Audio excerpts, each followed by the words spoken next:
Social media জুড়ে একাধিক poster Krishnanagar রাজবাড়ির রানীমা অমৃতা রায়ের বিরুদ্ধে। বুধবারই আনুষ্ঠানিকভাবে রাজ্যের বিরোধী দলনেতা শুভেন্দু অধিকারীর হাত ধরে বিজেপিতে যোগদান করেন তিনি। একই সঙ্গে কৃষ্ণনগর পুরসভার প্রাক্তন কাউন্সিলর সহ আরও কয়েকজন যোগদান করেন গেরুয়া শিবিরে। একাধিক পোস্টারে লেখা রয়েছে, তৃণমূল কাউন্সিলরের সঙ্গে আঁতাত করে রাজবাড়ির জায়গা বিক্রি করে লক্ষ লক্ষ টাকা আত্মসাৎ করেছেন রানীমা।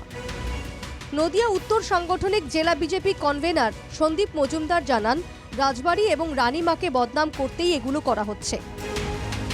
তৃণমূল রূপী কৃষ্ণনগরে কিছু শয়তান আছে যারা রাজবাড়িটাকে কুক্ষিগত করতে চেয়েছিল, রাজবাড়িটাকে যারা দখল করতে চেয়েছিল, রাজবাড়িটাকে নিয়ে যারা ব্যবসা করতে চেয়েছিল, তাদের সেই বারাবাতে ছাই পড়ে গেছে বলে আজকে তারা ফোঁস করে উঠেছে। তৃণমূল কংগ্রেসের কিছু দালাল কৃষ্ণনগর শহরে রয়েছে যারা রাজপরিবার সম্পর্কে, রাজবধূ সম্পর্কে বিভিন্নভাবে বিভিন্ন সময় তারা প্রচার করছে। সাধারণ মানুষ রাজপরিবার কি করেছে, তাদের জন্য আমরা এই যে ভারতবর্ষে রয়েছি, তাদের কি অবদান আছে কৃষ্ণনগর তথা নদিয়ার মানুষ জানে। অন্যদিকে ঘটনার কথা অস্বীকার করে কৃষ্ণনগর শহর তৃণমূল সভাপতি প্রদীপ দত্ত বলেন, রানীমার বিজেপিতে যোগদান করায় তৃণমূলের কিচ্ছু যায় আসে না। তৃণমূলের এখন অতটা অভাব নেই যে বিজেপির বিরুদ্ধে পোস্টার মেরে আজকে জনসমক্ষে যেটা আনার চেষ্টা করছে।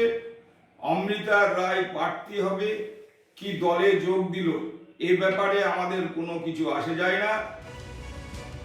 সামনেই লোকসভা নির্বাচন, আর ইতিমধ্যেই কৃষ্ণনগর কেন্দ্রের ভোট অঙ্ক একেবারে জমজমাট। সেখানে তৃণমূল প্রার্থী করেছে মহুয়া মৈত্রকে। তার বিপরীতে কাকে প্রার্থী করবে বিজেপি? এর মধ্যেই অমৃতা রায়ের বিজেপির পতাকা হাতে তুলে নেওয়ায় জল্পনা বাড়িয়েছে। মহুয়া মৈত্রের বিরুদ্ধে কাকে প্রার্থী করে লোকসভার ভোট বৈতরণী পার হতে চায় বিজেপি, এখন সেটাই দেখার।